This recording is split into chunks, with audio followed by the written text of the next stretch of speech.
La Mujer de la Noticia, un espacio informativo con perspectiva feminista. Conduce Lisbeth Ortiz Acevedo. Hola, ¿qué tal? Bienvenidas, bienvenidos a esta nueva emisión de La Mujer de la Noticia. Bueno, pues como escucharon, yo soy Lisbeth Ortiz Acevedo y por ahí en redes sociales me pueden encontrar como @lamuilibre. Les dejo por acá los números de contacto. En cabina tenemos el 55 35 08 47 61 y por redes sociales nos pueden encontrar como CIMAC Noticias en X y en Facebook. Para poder irnos a nuestro tema, quiero darle la bienvenida. Muchas gracias. Por aquí está Fabiola Vite, ella es abogada. Por acá, mira, ya está precisamente entrando la llamada de Kenia. Kenia nos está llamando desde prisión y... llamada de reclusorio del Estado de México. De no aceptar la llamada, cuelgue. Bueno, pues tenemos afortunadamente a Kenia, le vamos a dar voz por acá. Hola Kenia, buenas tardes. Hola, ¿qué tal? Buenas tardes, ¿cómo estás? Estamos muy bien. Yo espero que tú tengas una buena tarde. Bueno, pues porque tu carpeta afortunadamente ha ido avanzando en el tema federal. Sí. Te han eliminado las 3 carpetas de investigación de Guanajuato, Morelos y, Sí. y las de Acapulco. Las de Guerrero. En total eran 8 carpetas federales. Y esas pudiste llegar a un acuerdo reparatorio.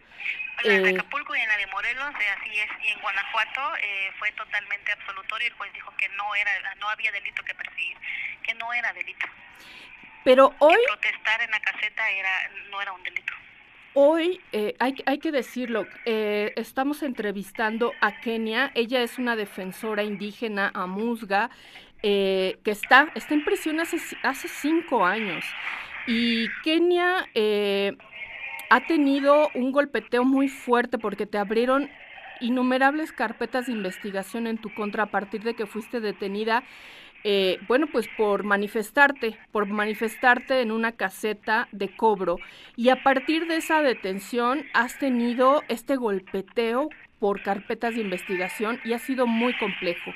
Y a pesar de que hoy te han quitado las federales, hoy estás en prisión por 2 circunstancias. Bueno, por robo en el Estado de México, y quisiera que me hablara sobre ese tema porque creo que podría salir de prisión si el tribunal aceptara los amparos que has interpuesto.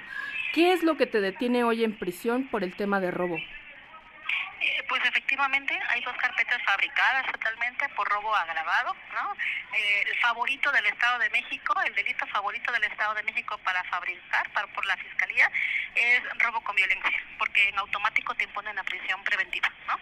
Entonces el mismo cuchillo, la misma arma, lo utilizan para diferentes 30 carpetas de investigación, para diferentes 30 personas a las que acusan que con esa arma o con ese cuchillo ejercieron violencia a la hora de robar, ¿no?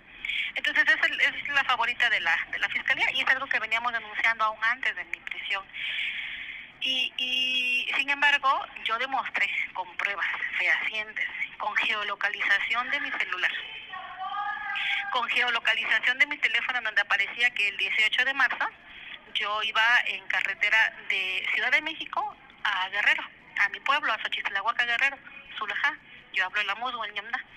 Entonces, todo el 18 yo iba en camino hacia allá y el 19 aparece mi ubicación de mi teléfono, en donde yo estaba en la mañana en la escuela con mi niño, en la tarde después de que salieron de la escuela, como a la 1 de la tarde, en el terreno de cultivo de su papá, y a las 5 de la tarde en el salón de los testigos. Y tengo una fotografía que presenté en el juicio a las 6:50 de la tarde, afuera del salón de los testigos, que es donde se reúnen mis papás, y una fotografía con mi niño y con otra compañera del colectivo que siempre andaba conmigo. Y también presenté testigos, una compañera que es prima hermana de una víctima de feminicidio que llevamos y que justamente nos reunimos ese día para ver el seguimiento de su casa.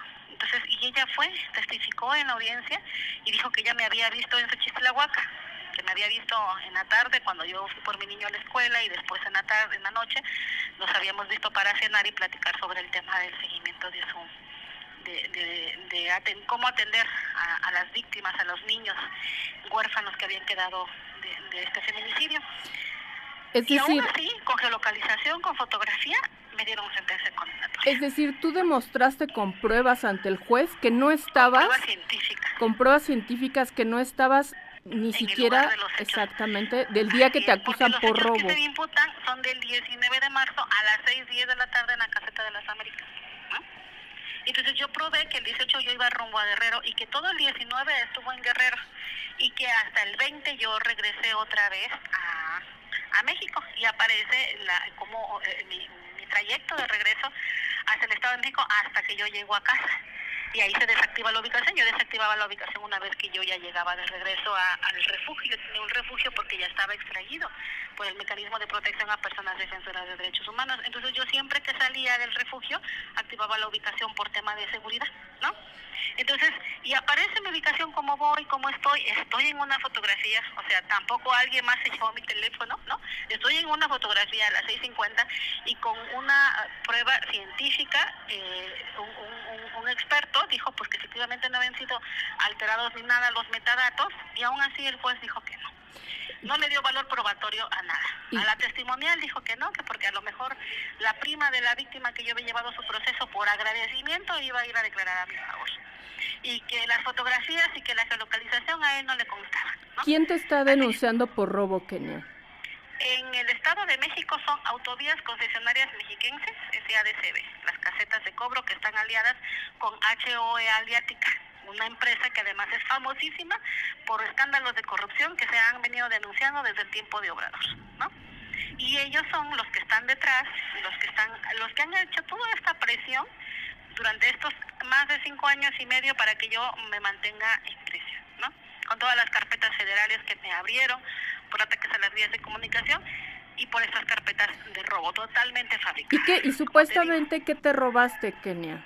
Supuestamente me robé 500 pesos y un teléfono celular. Que alguien ese día, el 19 de marzo, iba pasando en la Caseta de las Américas y que nosotros estábamos de manifestación. Y que entonces alguien que al querer pasar, yo le quité un celular y 500 pesos, ¿no? Es la versión de la Fiscalía en esta carpeta, en la de Ecatepec. Y por otra parte está la otra carpeta también, que es de Almoloya. Y en esa dicen que supuestamente yo di la orden a los jóvenes del colectivo para que despojaran a los de las casetas y les quitaran el dinero que tenían en las cajas, ¿no? Reté a la Fiscalía, igual que como la reté en el proceso de Ecatepec, a que presentaran los videos. En Ecatepec no presentaron ni un video porque pues, yo ni siquiera estuve. Y acá sí presentaron los videos en donde llegamos y en donde nos vamos, en donde estamos manifestándonos. Y en todo el tiempo en los videos se ve que nosotros estamos manifestándonos, que estamos volanteando, que estamos con pancartas, con lonas, que estamos gritando consignas por libertad de nuestros presos políticos y por libertad de las presas inocentes del Estado de México. En ningún momento se ve que nadie jamás se acerque a la cabina. Y curiosamente el mismo monto, 7,397 pesos, que es el que ellos dicen que se le robó a los cajeros, curiosamente coincide con pesos, que es lo que ellos dejaron de percibir en el momento, en la hora que nosotros estuvimos manifestándonos en esa caseta, ¿no? Entonces no se trata de un robo, en todo caso podría ser un perjuicio por el tiempo que nosotros estuvimos manifestándonos, ¿sí? Pero eso no se persigue por la vía penal, en todo caso se llega a un acuerdo por la vía civil o administrativa, pero no por la vía penal. Yo no debería estar en la cárcel por haberme manifestado en las casetas, por haberme atrevido a alzar la voz, porque era nuestra forma de presión económica y política y social hacia el gobierno, porque muchas veces pasaba que estábamos manifestándonos afuera del Palacio Nacional, afuera de Gobernación, y no nos hacían caso. Pero nos íbamos a dar paso libre en la caseta de cobro, y entonces sí, luego ya nos llamaban y nos decían, está bien, Encinas ya los va a atender, está bien, Olga Sánchez Cordero ya los va a atender, ¿no? Las víctimas de feminicidio, las familiares, llevaban 40 días y 40 noches afuera del Palacio Nacional exigiendo audiencia con Andrés Manuel López Obrador, y no se dignaba a atenderlas. Fuimos y dimos paso libre en la caseta, y entonces se les agendaron cita, ¿no? Era nuestra forma de presión. Así a es. Nuestro camarada Arnulfo Cerón Soriano lo desaparecieron y llevaban ya una semana y ni siquiera los atendían, ni siquiera les daban mesa de diálogo para ver qué formas, qué métodos podíamos emplear para que lo encontraran a nuestro compañero. Fuimos, dimos paso libre en la caseta y entonces sí me llamaron y dijeron, esta niña nos va a atender Encinas hoy mismo. Nos atendió, aceleraron la búsqueda y se le encontró al compañero. Lamentablemente sin vidas porque lo mataron inmediatamente después de que lo desaparecieron, pero por lo menos hoy tiene su familia una tumba donde ir a llorar, a diferencia de cientos de miles de familias y madres buscadoras que en este país siguen buscando a sus familiares y no los encuentran, ¿no?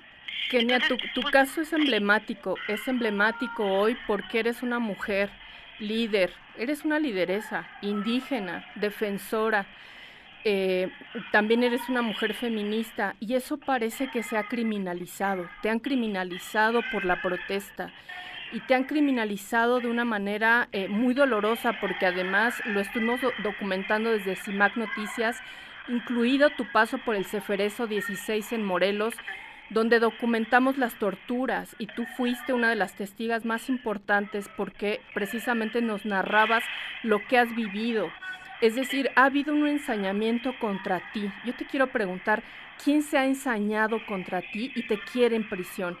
Por estas condiciones, me parece, por ser mujer, indígena, defensora y lideresa de un movimiento. Yo creo que es precisamente el sistema que se encarna y que se externa a través de las empresas privadas, ¿no? Este capitalismo neoliberal que se encarna a través de las empresas privadas como HO Aleática, que además, no está de más decirlo y todo el mundo lo sabe, ha financiado las campañas de los presidentes de la República, incluye desde antes hasta hoy, pues, ¿no? Entonces, pues ellos al final de cuentas tienen el poder y tienen la decisión, ¿no? Durante mucho tiempo, querida compañera, durante mucho tiempo en esos 5 años y medio, varias ocasiones hemos estado a punto donde ellos dicen ya se va a llegar a un arreglo, ya la vamos a liberar, ¿no? Y al final de cuentas se echan para atrás. ¿Qué es lo que me han pedido a cambio de liberarme desde un principio? A la semana de que me detuvieron hace 5 años y medio, el 18 de octubre me detuvieron y el día 25 de octubre yo estaba por irme libre con suspensión condicional del proceso. Yo me comprometía a ciertas cosas y me dejaban en libertad. Y a la mera hora nos salieron con la sorpresa de que no. Y la Capufe dijo que era porque yo me manifestaba mucho y que representaba un peligro para la sociedad por manifestarme demasiado. O sea, tal cual, criminalizando la protesta, criminalizando la manifestación, pasándose por el arco del triunfo y haciendo un mal chiste del artículo 6º constitucional, ¿no?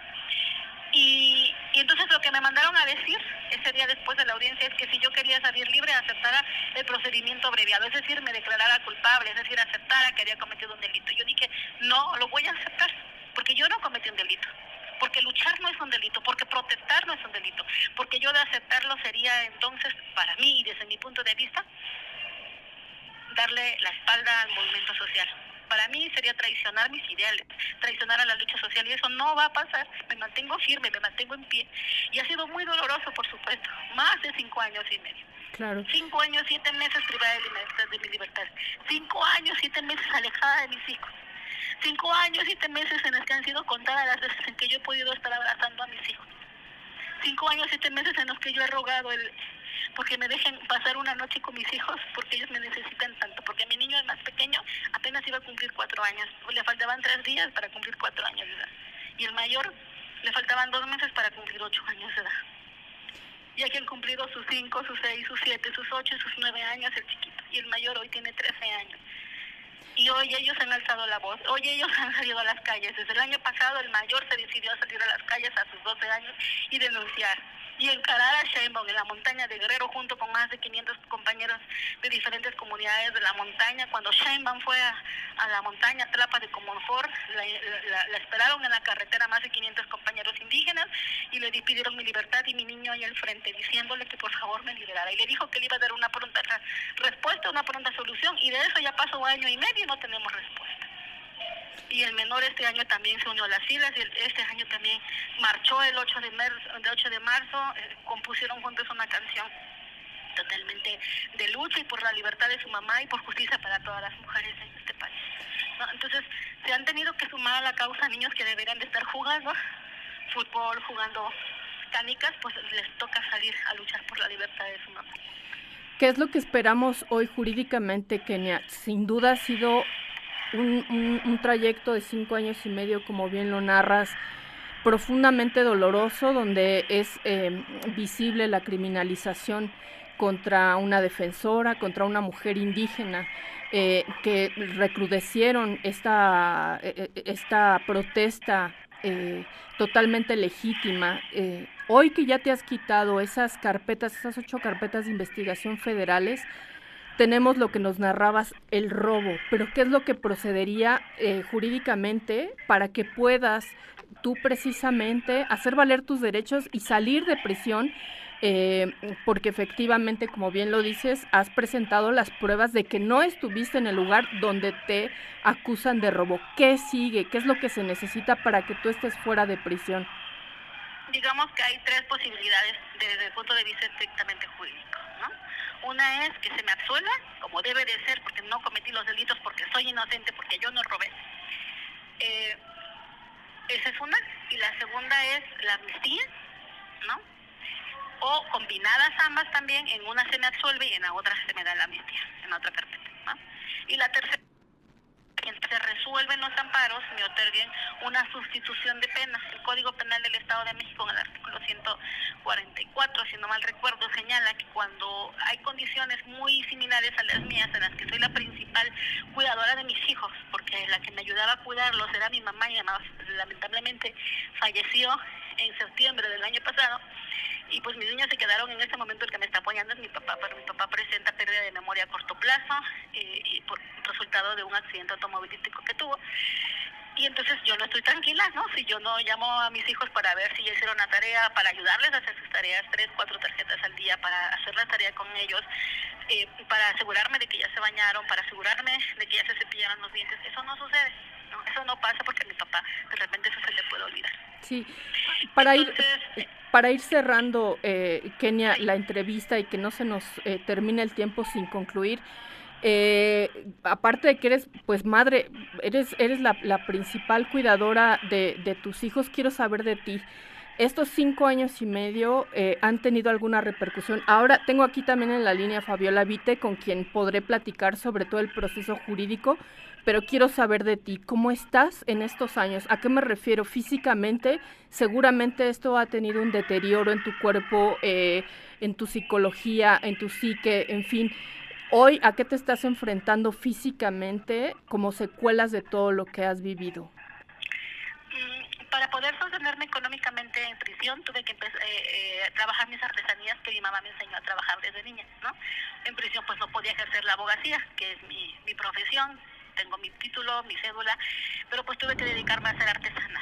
Entonces eso trajo como consecuencia que se me desviara la columna, y hoy tengo ese padecimiento. Tengo una disminución del espacio intervertebral entre la quinta vértebra y la zona sacrolumbar, que me da fuertes dolores de columna, ¿no?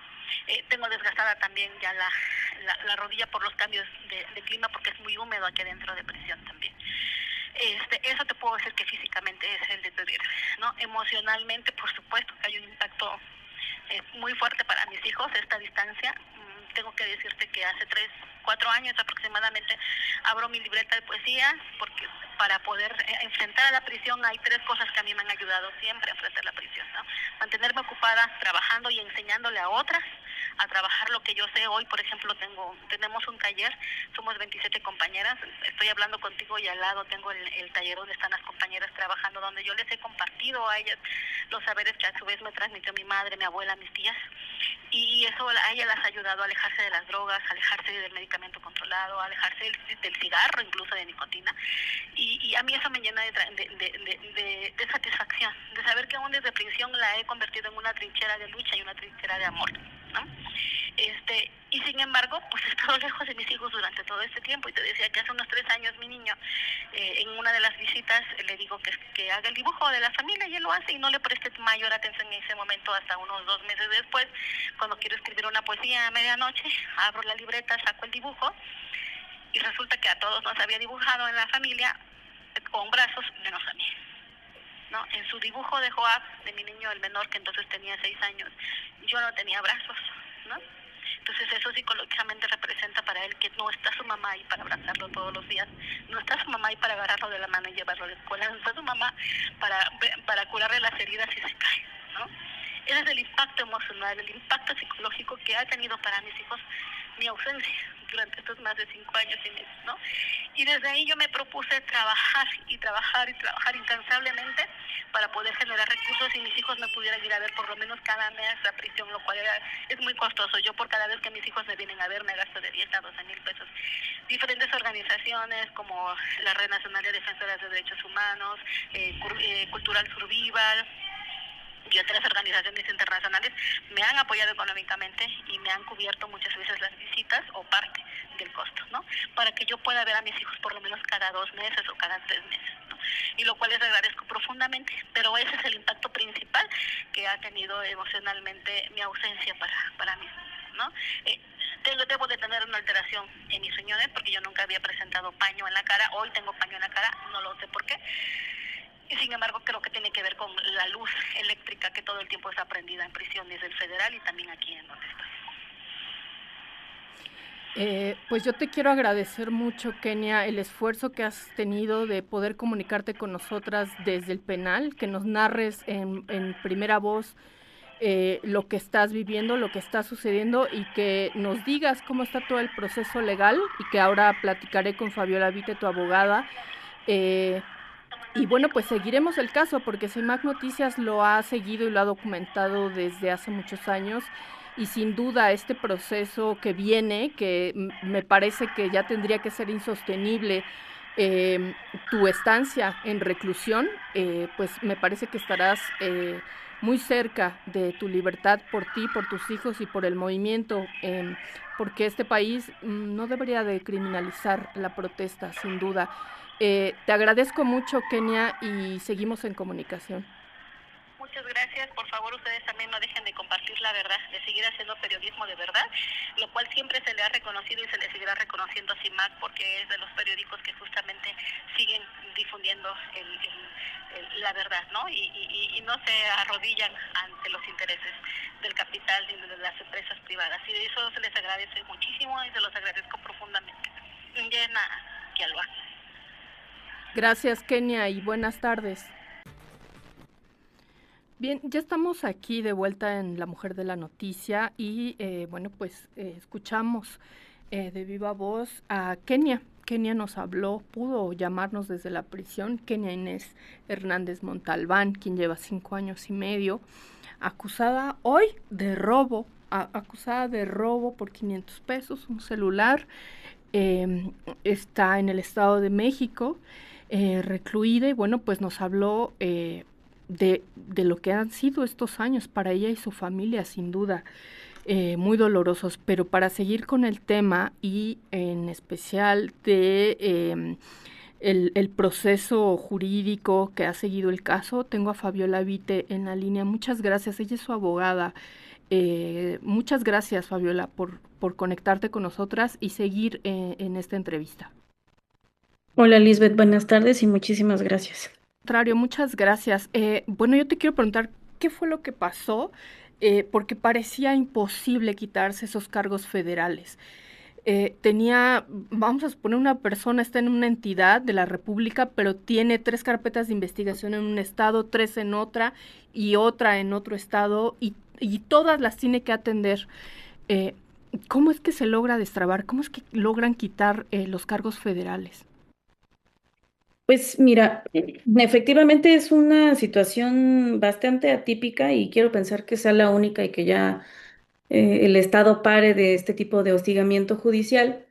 Y bueno, creemos que por fin Capufe tuvo la sensibilidad y la apertura para poder llegar a este acuerdo reparatorio que 6 años prácticamente costaron, porque desde el día uno insistimos en que no había necesidad de llegar a la privación de la libertad y desde el día uno estuvimos insistiendo en la necesidad de llegar a este acuerdo reparatorio. Al final muchos actores han estado observando el tema. Incluso hace un par de semanas, diputadas tanto del Parlamento Europeo como del Parlamento mexicano se pronunciaron, ¿no? A favor de la libertad de Kenia. Y entonces creemos que el que haya sido un caso visible, ¿no? Que espacios como CIMAC y como otros espacios también le han estado dando seguimiento y esta visibilidad por fin logró la sensibilidad que necesitábamos para poder llegar a ese acuerdo reparatorio. No fue sencillo, es decir, no fue solamente voluntad, es decir, pagaron una fuerte cantidad de dinero. Hay que decirlo, fueron más de 300,000 pesos lo que se tuvo que pagar. Y bueno, pues fue a través de una colecta, nos comentaba en alguna otra entrevista Kenia. Eh, ha sido muy, muy complejo. Ahora yo te quiero preguntar, ¿cuál va a ser? Ella nos hablaba de otras posibilidades para poder salir ahora con este nuevo, o sea, con este cargo que está enfrentando en el Estado de México. Son dos, entiendo, ¿no? Son dos cargos en el Estado de México por robo. Una vez que tú, como víctima o como acusada, demuestras que no estuviste en el lugar de los hechos, presentas pruebas científicas y aún así se sigue recrudeciendo la sentencia contra ti, ¿cómo podemos interpretar esto? ¿Qué es lo que tendría que suceder en un Estado de Derecho? En un Estado de Derecho, desde el momento en que fueron presentadas las pruebas que demostraban que Kenia estaba en otro lugar en el momento que supuestamente cometió el delito, desde ese momento debió haber sido liberada. El segundo momento en el que pudo haber sido liberada fue en el momento de la apelación, ¿no? Una debida valoración de la prueba pudo haber revisado y analizado que había pruebas suficientes para determinar la inocencia de Kenia. No pasó. Bueno. Sin embargo, este momento donde ya estamos en la substanciación del amparo, justo es el momento que tiene el tribunal colegiado para ordenar al tribunal de alzada reformular. Tiene varias opciones. La opción que nosotros estamos esperando es el amparo liso y llano, es decir, que sea el mismo tribunal colegiado el que determine que Nia es inocente, porque ya vimos todo lo que pasó y hubo una serie de situaciones que nos llevan a considerar que es inocente, que hubo faltas al debido proceso y por lo tanto se determina el amparo liso y llano. Otra posibilidad sería que ordenen una nueva valoración de la prueba y en esa nueva valoración de la prueba que se emita nueva sentencia, considerando que efectivamente hubo violaciones al debido proceso respecto a la dilación del proceso por sí mismo. Recordemos que Kenia, al estar en medio de la pandemia en el juicio, en ningún momento estuvo presente en el juicio. La defensa y ella nunca estuvimos en el mismo espacio, ella siempre estuvo en una pantalla, que esa pantalla muchas veces se quedaba sin señal, se escuchaba mal, no había una traducción adecuada, entonces este tipo de situaciones son violaciones al debido proceso, por las que efectivamente podría retomarse y volverse a analizar. Y además, este tema de la valoración de la prueba. En esta valoración de la prueba, lo que esperamos es que si no fuera el mejor escenario del amparo liso y llano, es que se le ordene revalorar la prueba con las pruebas que ya existen a favor de Kenia y se emita una nueva sentencia. Eso también puede pasar. Y bueno, el peor escenario que sería que le nieguen el amparo. Sin embargo, pues también estaríamos pensando responder a una situación así de grave. Esperemos que no, esperemos que estos nuevos jueces que llegan electos de manera popular, pues tengan la sensibilidad, el conocimiento y apliquen verdaderamente los estándares de prueba y los criterios a la luz de los derechos humanos, del enfoque de género y del enfoque intercultural. ¿Por qué serían estos enfoques? Bueno, pues porque ella, al ser una mujer indígena, defensora, tiene características que deben de ser analizadas al momento de esa ponderación de la prueba. ¿Qué es lo que realmente estaba haciendo? Estaba protestando. ¿A qué atiende esto? Bueno, pues a qué atiende su proceso de criminalización y hostigamiento judicial. Bueno, pues a un clima donde no se está respetando el derecho a la protesta. Qué complejo proceso. Es todo esto que nos das, como toda esta nueva estrategia judicial. ¿Cuánto tiempo puede costarle todavía a Kenia estar en prisión? Que los jueces siempre dicen es que depende de la carga de trabajo que tengan los tribunales, ¿no? En ese sentido, esperamos que vayan avanzando adecuadamente y estaríamos esperando que aproximadamente a más tardar en junio ya tengamos alguna respuesta. Te decía, ya sea que emitan el amparo, ordenen el amparo liso y llano, que ordenen una revaloración, una nueva determinación del tribunal, o de plano que lo nieguen. Y en el caso de que lo llegaran a negar, bueno, pues tendríamos que estar buscando a la Suprema Corte de Justicia para que pueda, para interponer un amparo en revisión y que sea la Corte quien lo El que determine. ustedes vayan por la Suprema Corte, digamos que haya un rechazo por parte del Tribunal Judicial del Estado de México y se vayan en busca de la Suprema Corte, esto les supondrá a Kenia más años en prisión eh, porque hay muchos casos sin duda. Además hay que recordar que se desaparecieron las salas regionales. En fin, esto hizo un embudo de casos y si tardaba alguien en llegar a algún caso a la Suprema Corte, pues no sé decir si se ha duplicado o se ha triplicado, pero sin duda ha habido un embudo para poder llegar a esto. O sea, cabe la posibilidad de que esto también suceda. Pues sí, cabe la posibilidad de que haya un mal análisis, ¿no? Esperemos que no. Y si así lo fuera, bueno, pues estamos en la ruta de que tendremos que buscar los mecanismos necesarios para que ella sea libre. Para ir cerrando, Fabiola, quiero agradecerte. Estoy hablando con Fabiola Vite. Ella es abogada. Ella es abogada de la defensora, de la mujer indígena defensora Kenia Inés Hernández Montalbán, con quien estuvimos platicando de viva voz. Nos llamó desde el penal. Y bueno, para ir cerrando, te quiero preguntar. Me parece que el caso de Kenia termina siendo insostenible para tenerla en prisión. Me parece que los argumentos se terminan, em, cada vez cobra mayor relevancia, cada vez hay más presión social en el caso de Kenia. Y yo considero que en breve estará saliendo. En el tiempo en el que sea este proceso, ¿ustedes tienen pensado alguna acción jurídica de denuncia por estos años de Kenia en prisión, por las torturas vividas en el Ceferezo 16, por toda esta criminalización que ha vivido? Pues de hecho ella tiene una carpeta de investigación abierta por el tema de la tortura. Se inició posiblemente desde el primer año en el que ella estuvo privada de la libertad, donde se inició una investigación por tortura psicológica, ¿no?